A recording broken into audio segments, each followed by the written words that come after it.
Boa tarde, galera. Se vocês estiverem aí me ouvindo, dá um ok aí só pra eu saber. Vai convidando um povo aí da igreja. Tá dando pra me ouvir aí? Ei, Wendel. Ok, tá dando pra ouvir, né, Ed?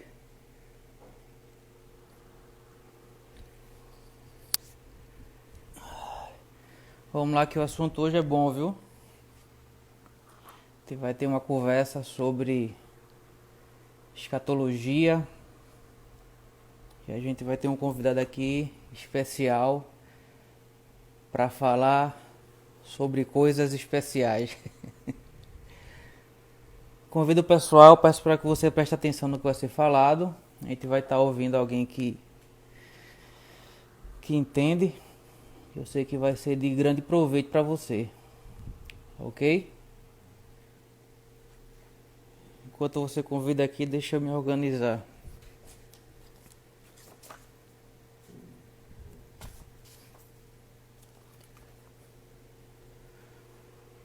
Como diz lá no cartaz, a gente vai falar um pouquinho sobre o Tribunal de Cristo. Eu sei que você vai ser abençoado, amém? Deixa eu só convidar aqui uma galera.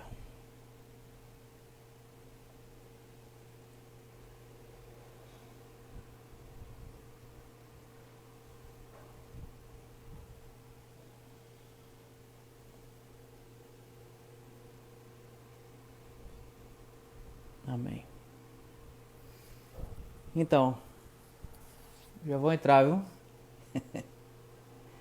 A gente vai agora falar sobre o Tribunal de Cristo com... Deixa eu só... Espera aí que ele vai entrar agora.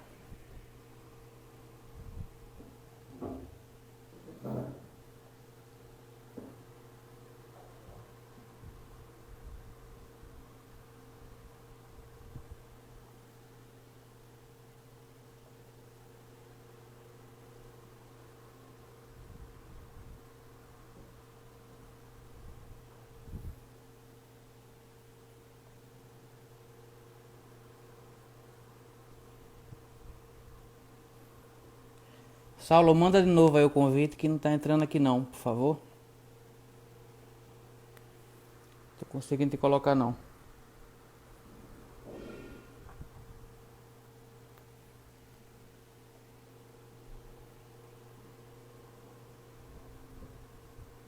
Agora vai.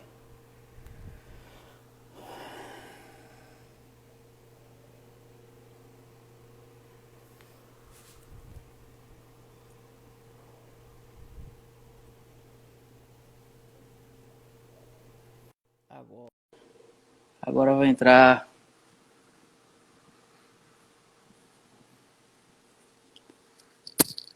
Opa, graça e Eita, agora paz, homem de foi. Deus. Tudo bom, varão? Tudo na Amém, glória a paz? Deus. Deixa eu só Tá ajustar tudo na aqui. bênção. Amém. Rapaz, você já aparece com esse livro aí atrás. Livro é bom, livro é coisa boa.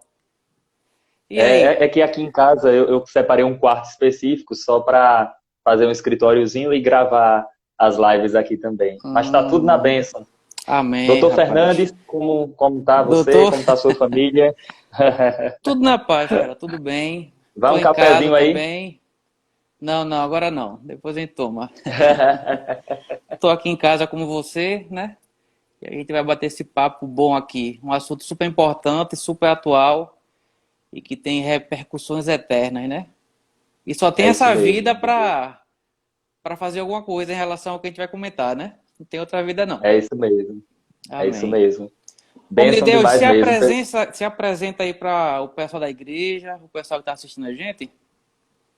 Amém, glória a Deus. Então, meu nome é Saulo, eu sou do Verbo da Vida, né? Sou daqui da igreja de Arco Verde, aqui no nosso estado de Pernambuco, e tenho servido ao Senhor aqui já há mais de 10 anos, né? Eu me converti na primeira igreja batista, juntamente com meu irmão, Jânio César, que fez uma live recentemente com vocês. Isso. E, e depois fui para uma outra batista, depois fui para o Verbo da Vida, e fiz o Rema em 2008 e 2009, Escola de Ministros em 2013, me formei em 2013 na Escola de Ministros, e tenho ensinado no Rema, comecei a ensinar em 2012, tenho ensinado no Rema desde 2012, as matérias escatologia, aliança de sangue, história da igreja, Atos dos Apóstolos, Eita, né, Cristo só aquele as que boas. cura, e outras matérias nesse contexto. Amém. E eu sou casado, né, eu e minha esposa, nós temos um bebê aí que completou 1 ano, é Saulo também o nome dele, Saulo Olha aí. Daniel, eu chamo de o bebê escatológico, É. e nós estamos avançando no reino, né, Amém. alcançando pessoas por meio do ensino da palavra do Senhor e dos dons espirituais. Amém. Coisa boa. Então, homem de Deus, a gente vai falar hoje um pouquinho sobre o Tribunal de Cristo, não é? Um assunto que as pessoas pensam que de respeito apenas ao futuro, mas na verdade a gente está criando aquilo que vai acontecer individualmente lá no tribunal, né? E É antes de isso entrar no mesmo. assunto, vamos apresentar logo o que significa a escatologia, vamos deixar o pessoal por dentro do que a gente vai falar. Amém, amém, glória a Deus. Então, pessoal, vocês que estão chegando aí, aproveitem e compartilhem essa live para que o número máximo de pessoas sejam alcançadas por meio daquilo que nós estaremos transmitindo. É só você apertar aí nesse aviãozinho aí na sua tela e Isso. compartilhar com seus amigos. Já temos aí alguns irmãos, meu amigo Miquel Soares, daqui de Arco Verde, Olha. o irmão Tiago, e vários irmãos chegando aí. O pessoal do meu Instagram, sigam a página do Verbo da Vida, Amém. Campo Grande, né, o bairro, e Isso. nós estamos avançando aí no reino. Então, Amém. queridos, esse tema, escatologia, né, é um tema que corresponde ao ensino das últimas coisas. Então, escatologia quer dizer isso, é o estudo do fim, o estudo das coisas que ainda devem acontecer, né, correspondem o entendimento das profecias, dos eventos principais da escatologia, que eu vou estar explicando aqui para vocês nessa introdução resumidamente. Então, a escatologia, ela ainda se divide em dois tipos, né? Existe a escatologia geral e a escatologia individual, né? O que é a escatologia geral? É o estudo dos eventos de abrangência mundial, como, por exemplo, o arrebatamento da igreja, a tribulação, segunda vinda de Cristo, o reino milenar do Senhor Jesus Cristo. Esses são eventos que acontecerão num alcance global, num alcance mundial. Existe também a escatologia individual, que ela lida com cada indivíduo no momento da morte. Ou seja, o que acontece após a morte? O crente já está com o Senhor ou está dormindo na sepultura?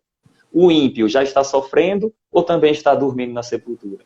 Então, o estudo sobre essas verdades chama-se escatologia, que pode ser dividida em escatologia geral, como eu falei, ou escatologia individual. Muito bom. Hoje, nós estaremos abordando aqui um dos temas dessa escatologia, que será o Tribunal de Cristo, né? Que vai ser Eita. um evento maravilhoso. Olha, eu Quando espero fala que você tribunal, a seja... gente fica com medo, né? Negócio de É verdade. tribunal, de Eu espero que você seja julgamento. grandemente esclarecido pelo Senhor. Esse Amém. tema tribunal, né, a gente já associa aí alguém julgando e lançando você para condenação. A gente vai explicar bem direitinho isso. Então, Agora, ô, homem de Deus, vê oi. só. Muita gente pensa que escatologia ela é uma coisa extremamente teórica e não tem uma aplicação no dia a dia da gente, né? Tem muita gente que não gosta, às vezes, de estudar, porque além de achar complicado, né? Pela questão da cronologia, aquele esquema todo enorme, tem pessoas que pensam que ela não traz um direcionamento para hoje, né? Uma inspiração de vida para a gente ter um modo de vida diferente, enfim. Então, a escatologia, ela é só teórica mesmo, é coisa só para lá para frente, ou ela pode ter uma repercussão positiva para hoje na vida do cristão, quando ele vem a conhecer essas verdades? Muito boa, excelente pergunta. Então, de fato, a escatologia ela foi interpretada dessa forma, muitas vezes por culpa dos nossos próprios pregadores mesmo, que transmitiram uma escatologia de filme de terror, que assusta, né? E que também dá a ideia de que só algumas pessoas especiais, né, dotadas de conhecimento específico, são capazes de compreender esse assunto tão difícil. Mas, na verdade, quando a gente olha para as Escrituras, a gente tem aí mais de 37% das Escrituras falando sobre o fim dos tempos. Eu gosto de dizer que no Evangelho está a escatologia. E eu tenho uma frase que eu coloquei em um material que eu digo o seguinte: a cruz é escatológica. Nós devemos colocar escatologia na nossa mensagem da cruz e colocar cruz na nossa mensagem da escatologia. Pois essas verdades estão conectadas. Olha que coisa legal. É porque Jesus morreu e ressuscitou que um dia nós iremos ressuscitar caso venhamos a morrer. A Bíblia fala isso, lá em 1 Coríntios capítulo 15, do verso 19 ao verso 22, o apóstolo Paulo diz assim: se tivermos confiança, se a nossa expectativa estiver apenas nessa vida, nós somos os mais miseráveis de todos os homens. Aí o texto fala assim: mas de fato Cristo ressuscitou dentre os mortos, sendo ele as primícias dos que dormem. De modo que, se em Adão todos morrem, em Cristo Jesus todos serão vivificados. Amém. Cada um por sua própria ordem. Cristo as primícias, depois os que são de Cristo na sua vinda. Então veja, a ressurreição de Cristo, a obra redentiva, ela é essencial para os eventos, para o desencadeamento dos eventos futuros. Então, sim, existe uma escatologia prática. E antes da gente avançar, eu queria mostrar 3 verdades práticas da escatologia. Amém. Olha que coisa fantástica. Número 1, consciência de eternidade. A Bíblia fala que nós devemos esperar em Cristo não apenas nessa vida, conforme eu citei. Então, uma consciência de eternidade. Você entende que a sua vida vai muito mais além do comer, beber e vestir. Você tem uma consciência da vida após essa daqui, da vida após a morte ou da eternidade no aspecto geral. Número 2, você desapega das coisas dessa vida. Então, a gente tem visto crescer uma geração de crentes materialistas. Isso. Você pode utilizar as coisas, mas as coisas não podem te possuir. Então, quando você tem uma consciência da escatologia, você desapega dessas coisas. Essas coisas não fazem os seus olhos brilharem mais. Não tem tanto significado assim, né? Não tem tanto valor que outrora tinha. E uma outra verdade, eu poderia citar várias, mas uma outra verdade é que desperta o cristão para pregar o evangelho para o número máximo de pessoas. Porque, veja, se eu sei que a qualquer momento meu rei pode voltar, depois disso iniciará um período terrível aqui na Terra. Então eu vou fazer o quê? Eu vou evangelizar para que o número máximo de pessoas sejam alcançadas. Isso. Lá em Apocalipse, no capítulo 22, no verso 17 em diante, olha que coisa fantástica que tem lá. Lá é dito assim: o Espírito e a noiva dizem: vem. Quem quiser, venha e beba de graça da água da vida. Então, veja, o que é que ele está dizendo? Que o Espírito Santo dentro de nós, ele desperta essa consciência de eternidade, a ponto de clamarmos pelo retorno do rei, mas ao mesmo tempo esse clamor, esse coro, ele é tão intenso que a gente não fica satisfeito e a gente chama as outras pessoas, falam: venham e bebam de graça da água da vida. Então, existe sim escatologia, existe sim mensagem evangelística dentro da escatologia. E isso é fantástico. É verdade. E antes de entrar no tribunal, homem de Deus, eu estava trabalhando um dia desse e eu estava conversando com um companheiro de trabalho, onde a esposa é crente e ele não. E eu fui direcionado a falar para ele sobre o inferno, né? Sobre vida pós-morte e tudo isso. E no outro plantão, a primeira coisa que ele falou para mim foi: quando acabar a quarentena, a primeira coisa que eu vou fazer é procurar uma igreja para frequentar. E todos os Olha aí. dias quase ele manda para mim e diz, irmão, pastor, manda o versículo do dia. Inclusive hoje ele falou, comecei a ler Atos, viu? Isso aí, segue em frente. Então quando a gente coloca nas pessoas essa expectativa da eternidade, com certeza, se for absolvido, vai ter uma mudança no seu dia a dia, inclusive até É isso para mesmo. receber Jesus na sua vida, né? É isso mesmo. Fernandes, deixa eu falar algo interessante aqui.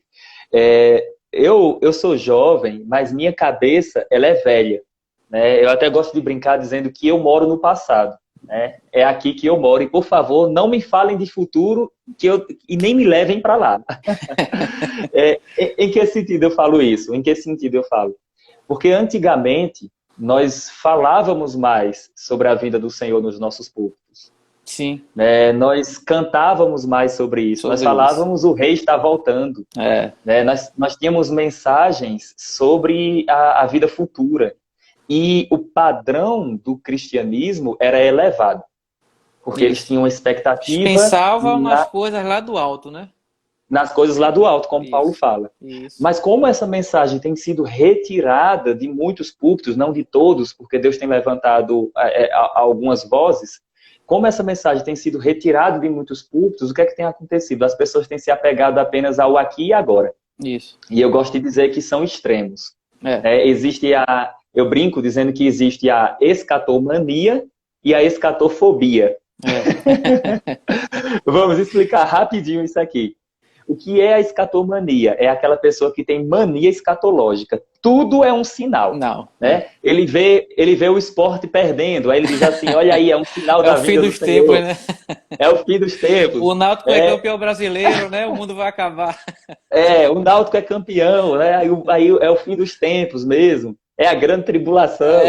Aí a pessoa tem a escatofobia. É aquela pessoa que diz assim, meu Deus, misericórdia, Jesus está voltando. E agora o que é que eu vou fazer? E a besta que sobe do mar? E a besta que tem 7 chifres? E a besta disso? E a pessoa fica, meu Deus. Inclusive, Como eu vou Saulo, trazer eu luz me acerca converti disso? com 12 anos porque um amigo meu falou que havia uma besta, ia comer todo mundo. No outro dia eu estava na igreja e me converti.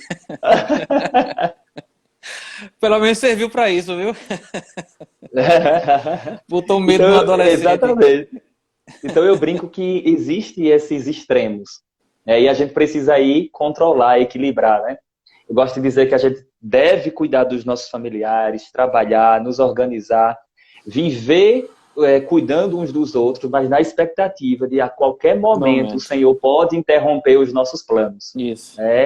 Eu quero estar caminhando nas ruas aqui da minha cidade e, de repente, o Senhor interrompeu os meus planos para cumprir o plano e propósito dele, que é Amém. estarmos com ele. Amém. Muito bom, cara. Mas, sem delongas, vamos lá para o tribunal, né? Vamos para o tribunal. Lá. Então, junta a galera aí, pega o ônibus e vamos para o tribunal. Glória a Deus. Então, glória a Deus. de Deus, vê só. Esse assunto, às vezes, ele é mal compreendido porque a Bíblia fala sobre alguns tribunais, né? E às vezes as pessoas não sabem identificar onde é o quê e pensa que todo mundo vai para o mesmo canto, né? E que Deus vai, né, tratar os povos que são diferentes, igreja, os judeus, os gentios, tudo de uma hora só, de um momento só. E como é esse negócio aí de Tribunal de Cristo? Diz pra gente. Amém, glória a Deus. Vamos sim. Antes disso, eu queria registrar aí a presença do meu amigo André Luiz, que está aí conosco, André, lá da Bahia, lá de Paulo Afonso. É um excelente pregador da escatologia, um homem de Deus. Estamos aí juntos, avançando no reino.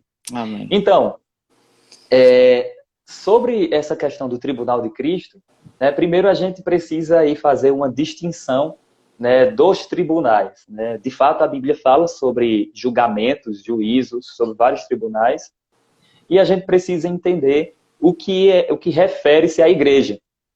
Então, por exemplo, basicamente existem 3 grandes tribunais. Né? Número 1, o Tribunal de Cristo, a gente vai explicar logo mais, que é o tribunal do julgamento da igreja. Número 2, o tribunal do trono da glória, que ele acontece na segunda vinda, após a tribulação, quando Jesus volta, ele reúne as nações, se senta no trono da sua glória e separa as ovelhas, ele separa como um pastor separa as ovelhas dos bodes, para determinar quem entra ou quem não entra para o reino milenar. E existe o juízo do grande trono branco, que acontece ao final do reino milenar, e o propósito dele é julgar todos os ímpios de todas as eras, para que eles recebam níveis de tormentos, níveis de graus de tormentos, e Punk, sejam viu? lançados... Isso é e sejam punk, viu? lançados... É verdade. E sejam Misericórdia. lançados no lago de fogo e enxofre. Então, existem esses três grandes juízos, né, que a gente vai estar explicando detalhadamente aqui, com ênfase no Tribunal de Isso. Cristo. Amém. Então, o Tribunal de Cristo, você vai falar sobre isso, ele se relaciona justamente para a gente, que é a igreja, né? E a É isso pergunta mesmo. é, Saulo, quando é que acontece, quando é que a gente, como cristão, vai chegar nesse tribunal? Quando é que isso ocorre? Amém, glória a Deus. Vamos sim explicar. Mas antes, eu queria trazer a definição do Do nome tribunal. Tribunal de Cristo, Vamos lá. né, com base em uma referência bíblica. Por exemplo, lá em 2 aos Coríntios, no capítulo 5, no verso 10, então você que está acompanhando aí, eu vou até pedir que alguém coloque aí o nome O Tribunal de Cristo, para que aí, Fernandes, você possa marcar e fixar o tema na live. Então a Certo. pessoa coloca o Tribunal de Cristo, você aperta e segura no nome, e aí você coloca fixar tema. Entendeu? Ok. Alguém coloque aí A o live Tribunal de também é Cristo. cultura, viu? Não sabia disso. É, aí o tema fica aqui embaixo. Você vai ver, quando alguém Certo, colocar o nome certo. O Tribunal de Cristo, você aperta em cima do nome e tem lá, fixar comentário. Ok. Então, para a gente avançar, lá em 2 Coríntios, no capítulo 5, no verso 10, olha aí, o Tribunal de Cristo. Aperta aí no nome e coloca aí, fixar. Eu acho que não cai, não. Você aperta Agora e foi. solta. Isso. Agora foi. Olha aí, o Tribunal de Cristo. Obrigado, pessoal. Glória a Deus. Obrigado aí, gente. Então, quem entrar na live aí vai ver que esse é o tema. Isso. Olha E que as coisa maravilhosa. perguntas, quem quiser fazer, vai fazer relacionado ao Tribunal de Cristo, né? Para focar. Isso mesmo. Então, vamos lá. Vamos continuar aqui. 2 Coríntios 5:10. Você está com sua Bíblia aí? Tô. Então, abra aí pra gente, lê aí pra gente essa referência. 2 Coríntios, capítulo 5, no verso 10. É daqui que nós começamos, queridos. 2 Coríntios 5:10. 5:10. Porquanto todos nós deveremos comparecer diante do tribunal de Cristo, a fim de que cada um receba o que merece em retribuição pelas obras praticadas por meio do corpo, quer seja o bem, quer seja o mal. Olha que coisa fantástica. Esse aí é um dos textos principais do tribunal. Isso. Tem outros também, por exemplo, lá em Romanos, no capítulo 14, no verso 10, também fala sobre isso. 1 Coríntios, capítulo 3, do verso 9 ao 15, também vai trazer verdade sobre isso, a gente vai estar explicando. Então, a primeira coisa que a gente precisa saber é que essa palavra tribunal, que aparece aí, é uma palavra grega chamada bema. Né? E o que quer dizer bema? O bema era uma plataforma elevada, Isso. em que se subia através de degraus para se receber uma premiação. Então, nos antigos Jogos Olímpicos, né, as autoridades ficavam assistindo ali num trono chamado Trono do Bema, né, a cadeira do Bema, ficavam assistindo às Olimpíadas, e os vencedores, né, após vencerem, né, algum campeonato, alguma batalha, se aproximava dessa autoridade, subia pelos degraus do Bema, e diante da autoridade era coroado, recebia a sua medalha, era recompensado. Então, o que é que nos aguarda? Nos aguarda o dia que nós iremos subir os degraus do Bema, né? Isso aqui eu estou falando de uma maneira simbólica, não vai ter degrau mesmo, mas vai ser uma plataforma, vai ser um lugar de recompensa. Nós estaremos diante do Senhor e ele vai, como o André que está colocando aí no grego, a palavra bema, Tem estudioso nós estaremos, aqui. Tem, André é top das galáxias. Nós estaremos aí diante do tribunal de Cristo, né? E nós seremos o quê? Recompensados, premiados ou não. Aí o negócio começa a apertar. com base naquilo que nós estamos fazendo na obra do Senhor. E aqui eu avanço na nossa definição. O texto lido, ele transmite para nós, olha que coisa fantástica, o texto lido, ele transmite para nós 4 verdades. 4 verdades. A primeira é, veja, porque importa. Né? Ou seja, é necessário. Né? Não há como escapar. É necessário, né, que a gente esteja diante desse tribunal. Então, a primeira verdade é um tribunal necessário, indispensável. Então, será um tribunal indispensável. A segunda verdade, o texto fala todos nós. Todos nós quem? Paulo, que estava escrevendo para os irmãos em Corinto, né? A igreja de Corinto e nós que somos igreja do Senhor. Então, esse é um tribunal para a igreja. Essa é a segunda verdade. Todos nós, quem? A igreja. Terceira verdade, o texto diz para que cada um receba, segundo o bem ou mal que tiver feito por meio do corpo. Então, a terceira verdade será um tribunal que pessoas irão receber coisas. Receber coisas, ou seja, um tribunal de recompensas. Né? E a quarta verdade, o texto diz, né, para que cada um receba, segundo o bem ou o mal que tiver feito por meio do corpo. E aí vem a quarta verdade. Esse é um tribunal individual. Veja, mesmo que ele seja um tribunal para toda a igreja, mas ele é um tribunal para toda a igreja, mas cada indivíduo será recompensado ou não pelo Senhor nesse tribunal. Amém. Então, essas verdades a gente já encontra nesse texto. Olha que coisa fantástica.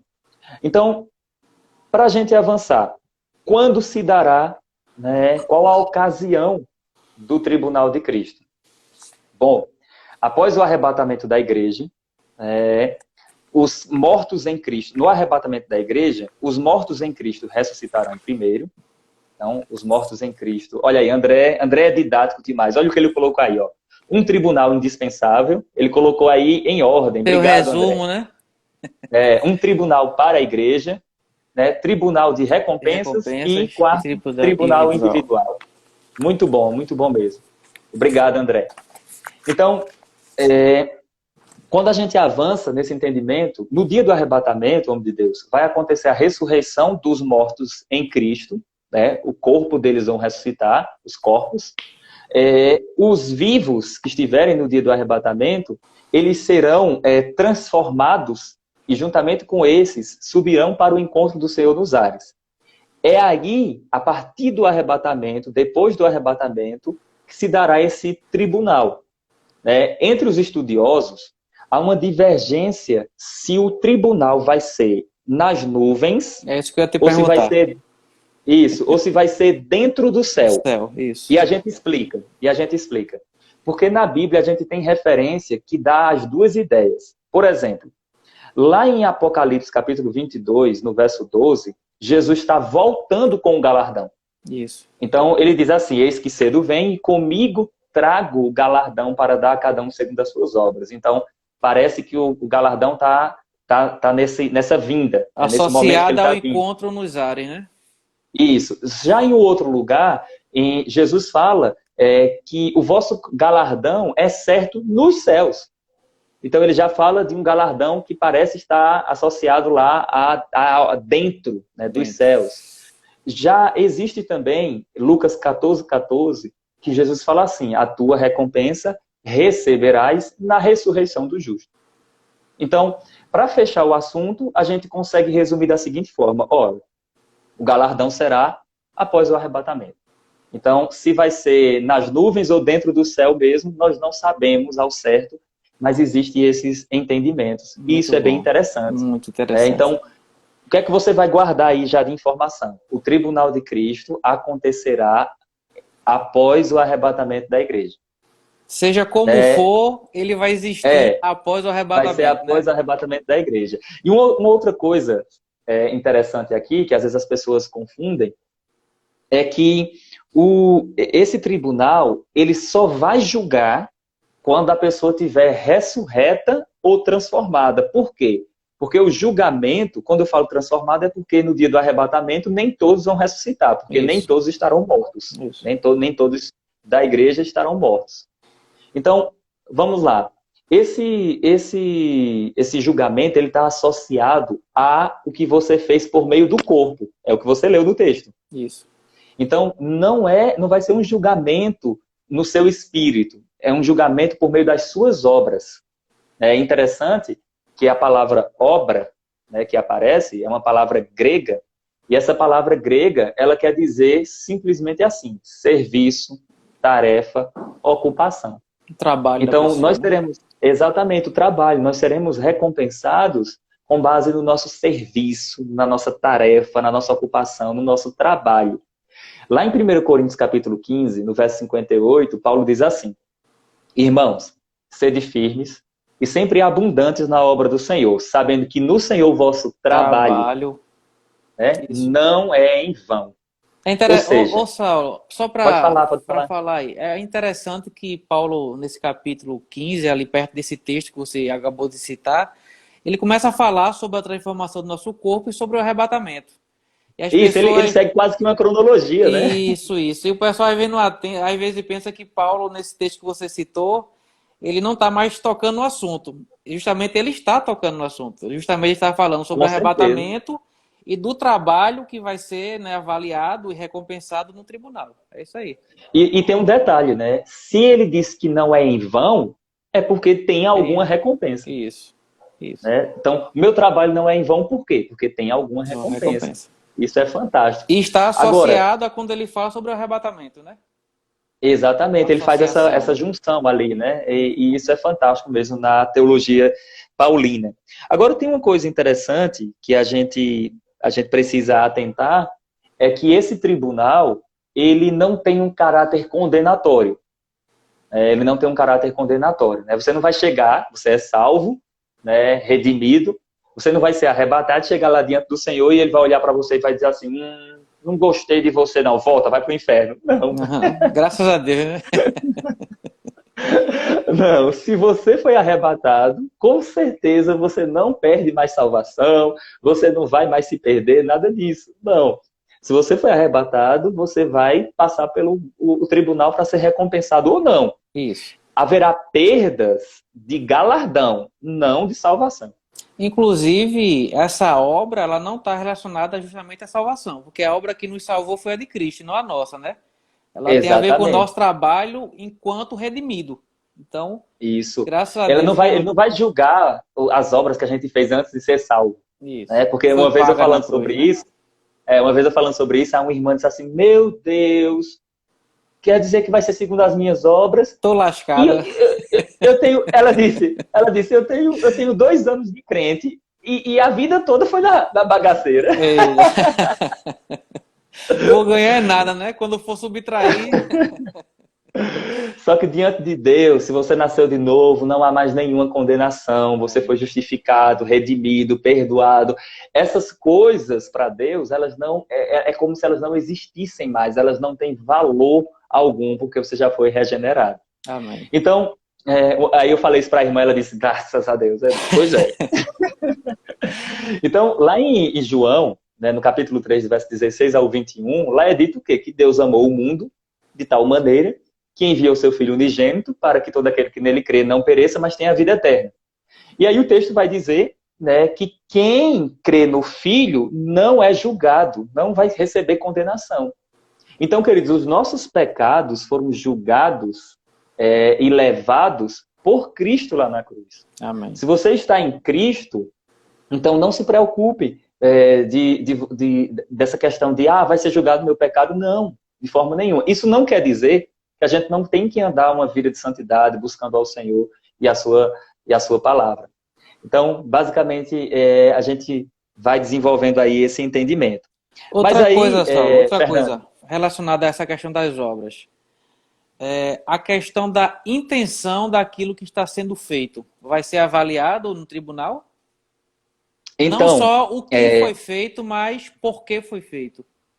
exatamente. Eu particularmente, né, em um dos livros aqui que eu tenho, eu falo sobre os parâmetros do Tribunal de Cristo. E eu gosto de dividir esses parâmetros com base no que eu vi nas Escrituras, em 3 parâmetros. Então, número um, Cristo vai observar a quantidade do nosso serviço. Né? Será que o Senhor olha para a quantidade? Ora, a Bíblia fala, se você olhar ali, é um outro contexto, mas se você olhar aquela parábola dos talentos, a pessoa que tinha mais e produziu mais, ganhou mais ainda. Então, o Senhor viu quantidade. Sim. Então, existe a ideia de quantidade também. A viúva pobre, o Senhor viu quanto e como as pessoas estavam dando. Então, número 1, Cristo vai observar a quantidade do nosso serviço. Número 2, Cristo vai observar a intenção do nosso coração. E número 3, Cristo vai observar a qualidade do nosso serviço. Então, olha que coisa fantástica. Você tem a quantidade de obras, a qualidade e a intenção. Então, não basta fazer, é necessário fazer com qualidade, com excelência. Porque olha o que Paulo diz lá em Filipenses. Paulo diz assim, escrevendo aos Filipenses no capítulo 1, ele diz assim: sede, pois, excelente em todo o vosso proceder. Então, a Bíblia fala sobre servir com excelência. A Bíblia diz que aquele que faz apenas o que lhe pedem, é o servo inútil. Uhum. Então, eu sou não favorável... Não vai além da você... marca, né? Isso, eu sou favorável a você surpreender, a você andar uma milha a mais, a você fazer além daquilo que as pessoas estão esperando ou que confiaram a você. Amém. Então, isso é fantástico, né? Isso é fantástico. Então, eu falo sobre esses 3 aspectos, parâmetros do Tribunal de Cristo. Número 1, quantidade de serviço. Número 2, qualidade do serviço, e aí envolve a excelência. E número 3, a intenção do coração. Tem pessoas que têm quantidade, mas faz de todo jeito, faz as coisas sem excelência. Tem pessoas que têm até excelência, mas não tem a motivação certa no coração. A pessoa capricha, ajeita, faz bem organizado, mas não existe uma intenção correta no coração. Às vezes faz para alguém ver, né? Não faz para Deus, né? Não tem o seu coração direcionado para o autor, para o objeto o qual a gente está fazendo, né? É isso mesmo. Você está aí com sua Bíblia, né? Olha Colossenses 3, verso 23 e 24. Olha que texto fantástico. Colossenses 3, verso 23 e 24. Para eu ler? Pode ler para a gente. E tudo quanto fizerdes, fazei-o de todo o coração, como para o Senhor e não para homens, conscientes de que recebereis do Senhor a recompensa da herança. É a Cristo o Senhor que estáis servindo. Olha que coisa fantástica. Esse texto aí, ele enfatiza 2 coisas. Tudo quanto fizerdes, fazei de todo o coração. Olha que coisa fantástica. Ou seja, tudo que eu devo fazer envolver meu coração. Aí ele diz, como para o Senhor e não para os homens. Isso. Então, isso já muda muita coisa, né?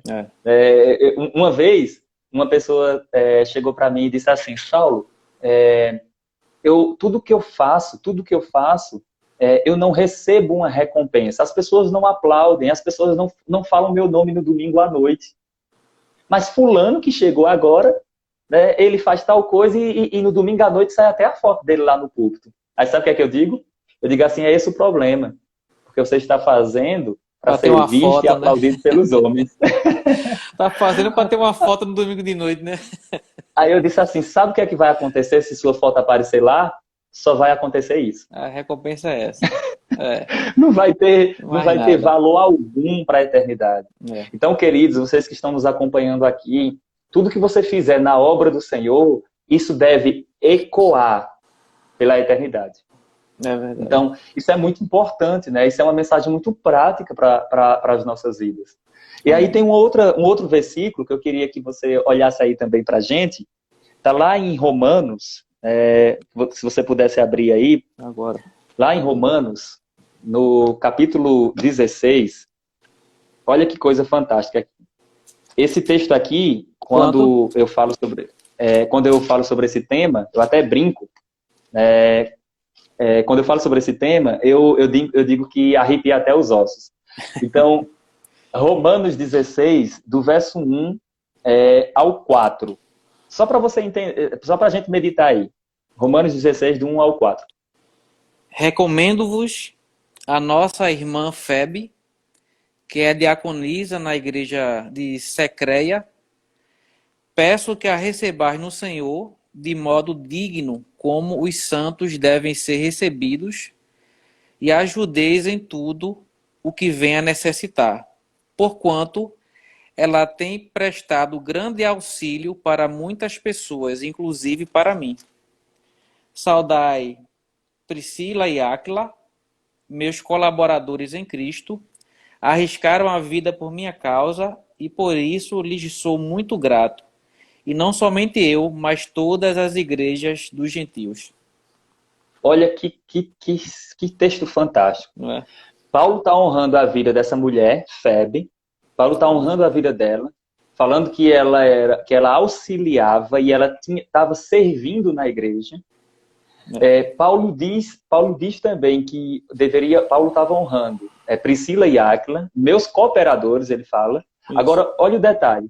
Ele diz que por minha causa arriscaram a sua própria vida, a sua própria cabeça. Aí, o que é que você vê aí? Fidelidade. Você vê alguém servindo de todo o coração, alguém fazendo isso com gratidão, protegendo a sua liderança, né? Amando a sua liderança e se arriscando em prol da sua própria liderança. Isso.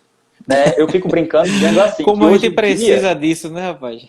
Exatamente. Eu fico brincando, Fernandes, dizendo assim, hoje em dia a gente vê pessoas que elas querem cortar a cabeça do líder e não dar a sua cabeça para proteger o líder. Forte, viu? Então, o que Paulo mostra aqui é que Priscila e Áquila eram cooperadores que arriscaram a sua própria cabeça, a sua própria vida, né, para proteger Paulo. Então, isso é algo que a gente deve observar, queridos. E para a gente avançar ainda nessas questões que eu sei que o Espírito Santo está tratando conosco, existe um outro olhar também, que é essa ideia de excelência. E alguém me diz assim, Saulo, o que é excelência? Uma vez, uma pessoa disse assim, para eu ser excelente, eu tenho que ser igual tal igreja. Eu conversando com um pastor amigo. Eu falei para ele, não. A excelência, ela não é uma comparação entre a igreja A e a igreja B. A excelência é você fazer o melhor com o que você tem no lugar que você está inserido. Amém. Aí eu digo, mas existe uma competição na excelência. E essa competição é entre você e você mesmo. Ou seja, eu ainda não fiz bom o suficiente. Eu ainda não surpreendi.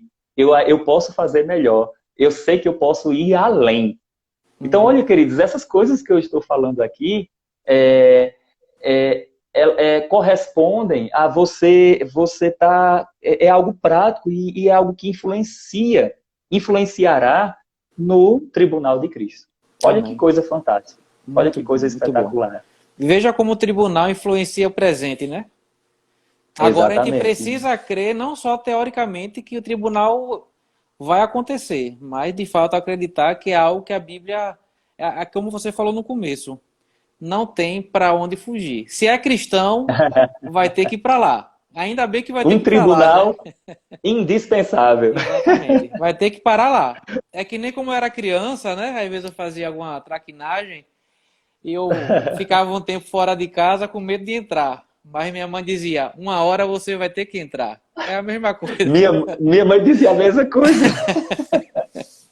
Minha mãe é costureira, né? Nós somos 5 irmãos, né? Eu sou o mais novo, né? Minha mãe era costureira, então assim, a gente começava a brigar, tal. Ela dizia assim, você vai sentir fome? É isso aí. E aí quando a gente ia para casa, né? Aí não tinha saída não, né? Não há escapatória. Não há escapatória. E ainda bem que a gente vai para lá, viu? Eu não vou parar no tribunal. É verdade. É melhor ir para esse do que ir para o grande trono branco. Exatamente. E a Olha aí o questão pessoal do... dizendo, minha mãe também é assim, ó, só muda o endereço. É a geração que fazia isso, né? Com os filhos. É, era bom demais aquele E tempo. os filhos que faziam isso com as mães, né? É. Ai, Então, e a Jesus. questão dos galardões, né? Daquilo que a gente vai ganhar ou deixar de ganhar, né? Que também tem essa É isso parte de mesmo. não ganhar. É. Como é que... Então, Paulo diz, né, lá em 1 Coríntios, no capítulo 3, do verso 10 em diante, lê aí pra gente do verso 10 ao 15, né? Agora. Então, a gente, queridos, vocês que estão acompanhando, a gente está fazendo dessa forma, assim, didática, porque para facilitar a compreensão, né? A gente conversa, um lê, outro vai, e aquela coisa toda e termina Ficar facilitando. dinâmico. Então, 1 Coríntios, capítulo 3, versículo 10 ao 15, não é isso? Isso. Segundo a graça de Deus que me foi otorgada, eu, como prudente construtor, lancei o alicerce e outro está edificando sobre ele. Entretanto, reflita bem cada um como constrói, porque ninguém pode colocar outro fundamento além do que está posto, o qual é Jesus Cristo. Se alguma pessoa edifica sobre esse alicerce utilizando ouro, prata, pedras preciosas, madeira, feno ou palha, sua obra será manifesta, porquanto o dia atrará a luz, pois será revelado pelo fogo, que provará a qualidade da obra de cada um. Se a obra que alguém construiu permanecer, este receberá sua recompensa. Se a obra de alguém se queimar, este sofrerá prejuízo. Ainda assim, será salvo como alguém que escapa por entre as chamas do fogo. Olha que coisa interessante. Esse é um texto fantástico, né? Eu investi diversas páginas aí explicando, trazendo luz sobre esse texto, mas eu queria resumir aqui para vocês. Se vocês observarem essa porção das escrituras toda, né? 1 Coríntios 15, tem um contexto antes, mas 1 Coríntios 3. 3, né? Se você olhar aí antes, você vai ver um contexto, mas se você olhar aí do verso 10 ao 15, você vai observar as seguintes verdades. Número 1, se vocês perceberem, Paulo está falando de uma grande edificação, né? De uma grande obra. Pode observar que ele diz, né? Segundo a graça de Deus que me foi dada, lancei o fundamento, né? E aí ele vai dizer, outro, veja como edifica. Então ele está falando de uma construção, de uma grande edificação, né? Que é o corpo de Cristo, é a obra do Senhor. Mas aí, olha o que ele diz. Como Paulo lançou esse fundamento? Paulo lançou ensinando a verdade da palavra do Senhor, né? E ele disse que o fundamento é Cristo. Agora vamos lá. O fundamento é Cristo dessa grande obra. Aí Paulo diz, cada um veja como edifica sobre esse fundamento. E aí ele vai falar sobre 6 materiais. 3 materiais inúteis para a construção nessa grande obra e 3 materiais úteis para a construção nessa obra. Os 3 inúteis, madeira, feno e palha. Os 3 úteis, ouro, pedras preciosas e prata, né? Isso, Então ele vai ouro, falar aí prata e pedras sobre... preciosas. Ele vai falar sobre esses 3 metais que, na figura que ele está utilizando, servem para construir, né, para edificar nessa grande obra. Mas aí vamos parar para pensar. Ele diz que manifesto se tornará a obra de cada um. Então, logo esses materiais correspondem a tipos de obras. Então, olha que coisa fantástica. Porque ele diz, né, manifesto se tornará a obra de cada um, pois o dia provará qual seja a obra de cada um. Então, conforme a gente age, vai determinar qual tipo de material nós estamos usando na obra do Senhor. E aí eu faço uma pergunta para os irmãos que estão nos acompanhando aqui. Qual material você está utilizando na edificação da obra do Senhor? Qual material nós estamos utilizando na edificação da obra do Senhor? Pois o tipo de material vai determinar, né, se nós estamos construindo coisas que permanecem ou se são coisas temporais, né, coisas que passam. Isso. Então, veja que ele ainda continua avançando e ele diz assim, que o dia vai manifestar qual seja a obra de cada um. Aí o texto fala que aquela obra que não permanece, né, é a ideia de ser destruída pelo fogo. O fogo aí não tem nada com o inferno, ele só usa uma figura porque ele usou a figura dos materiais. Então, ele usa essa ideia para mostrar o que permanece e o que não permanece. Eu já vi alguém E aí falar, tá. Saulo, só rapidinho, que esse Sim. fogo, ele traz... Uma pessoa uma vez pregou isso, né? Achei um tanto elegante a colocação, né? Com Apocalipse, ele mostra Jesus com os olhos como de fogo, né? E Uhum. segundo essa pessoa que estava pregando, o material foi, como tudo vai ser exposto, né, pelo fogo, ele traz a Uhum. ideia que Jesus ele vai olhar para a obra e os olhos de Jesus como de fogo vai analisar a obra de cada um e aquilo vai ser exposto. É só uma forma elegante que a pessoa colocou. Eu defendo esse posicionamento e coloco até no livro também, né? Eu digo assim, é importante observar que Jesus tem os olhos como chamas de fogo. Isso. E isso corresponde ao quê? Que ele enxerga além e ele tem um olhar examinador, né? Isso. Olhos de fogo dá essa ideia, né? Um olhar examinador que pode trazer juízo. Então tem essa ideia aí também, Essa palavra é aleluia. mágica, viu? Juízo. Mas vamos lá. Então, Cristo tem esse olhar examinador, né, e quando a gente observa essas coisas, né, como é Cristo quem vai estar julgando, ficará evidente o que permanece e o que não permanece. Então aí a gente vai perceber isso. E rapidamente, para a gente avançar, eu sei que está chegando o nosso tempo, mas eu queria citar aqui, né, três coisas. Né? Primeiro eu queria citar o João capítulo 12, verso 26, que diz o seguinte, João 12, 26, diz o seguinte, eu vou ler. Pode ler. Se alguém me serve, isso aqui é Jesus falando, se alguém me serve, siga-me. E onde eu estiver, ali estará também o meu servo. E se alguém me servir, meu Pai o honrará. Olha que texto fantástico. Primeira coisa, Jesus fala, existe alguém que serve, né? Ou alguém deve servir ao Senhor. Esse que serve deve ser um discípulo, um seguidor. Ou seja, olha a aplicação. Deus não te chamou apenas para trabalhar para Ele. Deus te chamou para andar com Ele. Amém. Então, você serve e você segue. Esse que serve e segue, ele diz assim, onde eu estou, ali estará também o meu servo, e o Pai o honrará. Agora, preste atenção nisso. Se ele diz, onde eu estou, ali estará também o meu servo, a pergunta é simples. Jesus é Deus, nós sabemos disso. É Deus homem, né? Está glorificado, mas Jesus é Deus. Se Jesus é Deus, ele é onipresente. Sim. Então, o argumento é simples. Ele está em todos os lugares. Não é isso? Então, se ele está em todos os lugares, por que nós escolhemos lugar para servir? Aí eu fico mudo. Eu só sirvo se for no louvor da igreja. Eu só sirvo se for como os pregadores. Eu só sirvo se for em tal área. Mas, Jesus falou, onde estiver, João 12, 26, onde eu estiver, ali estará também o meu servo. Então, o local ideal para servir é onde Jesus está. E Jesus está em todos os lugares. E o texto finaliza dizendo assim, o meu Pai o honrará. Ou seja, não se preocupe com as honras humanas, que elas podem vir do Pai por meio de homens. Mas existe uma recompensa eterna. Isso. E é aí onde a gente entra na ideia dos galardões. Né? O que seria os galardões? E a gente vai para essas verdades aqui para a gente caminhar para o fim da nossa live. Homem de Deus, ó. Eu quero que tu ainda apresente teu livro, viu? Eu acho que tem 5 minutos só. Então corre. É isso mesmo. Até para falar pro pessoal aí onde comprar, né? Eu explico sim, vamos lá. O que será o galardão? Entre os estudiosos existe muito entendimento, muita discussão sobre isso. Eu, Saulo, basicamente entendo que o galardão está associado a 4 verdades.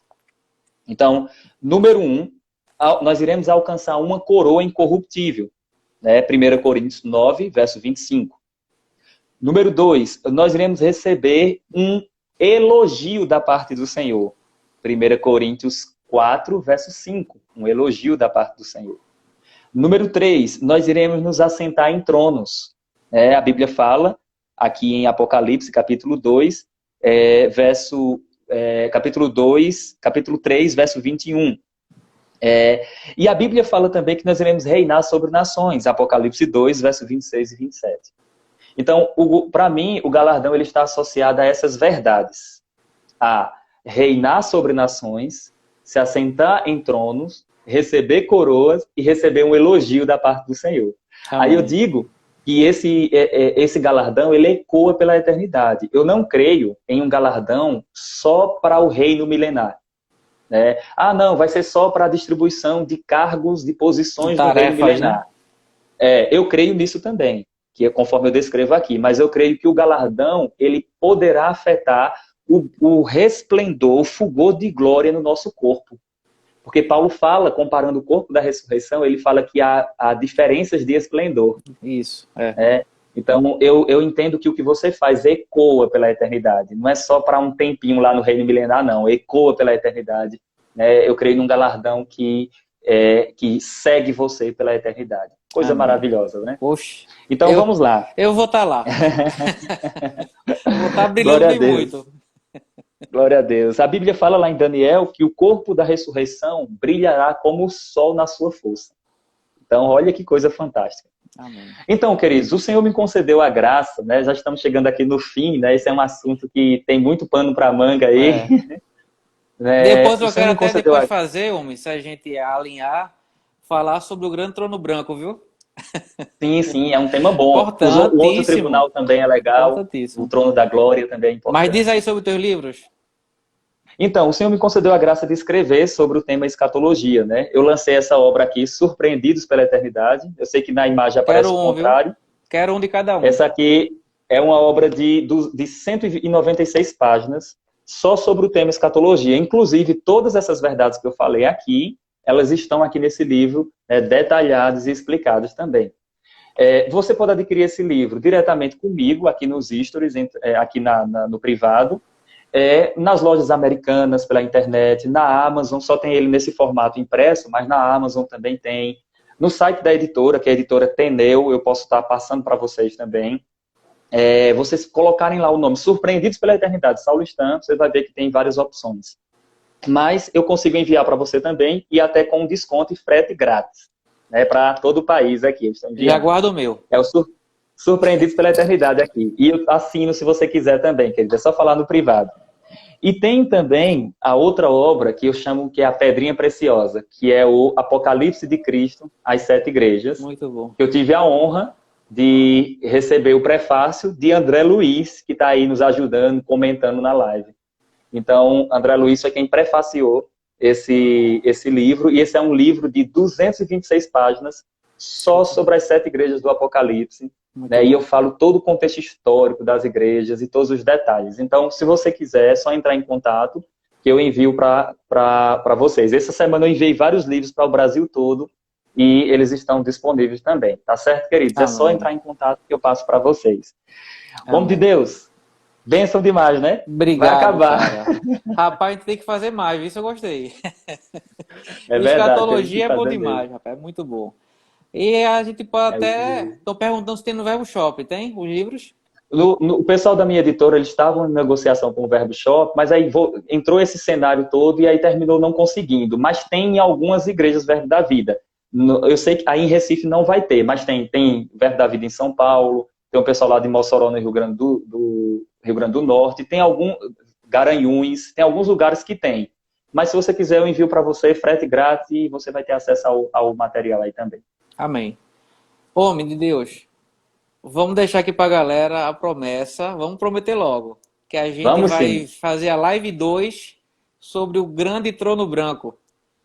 Vamos sim, vamos fazer a live 2 sobre o grande trono branco. Se a gente não for arrebatado daqui para lá. Cara, muito obrigado. Deus te abençoe, cara. Foi muito, muito, muito enriquecedor. E que o pessoal compre teu livro, cara. Tem que ler sobre escatologia para que o nosso dia a dia seja sempre com o pensamento lá no alto. Amém. Glória a Deus. Estou à disposição para servi-los. Nas minhas mídias sociais tem muito material também.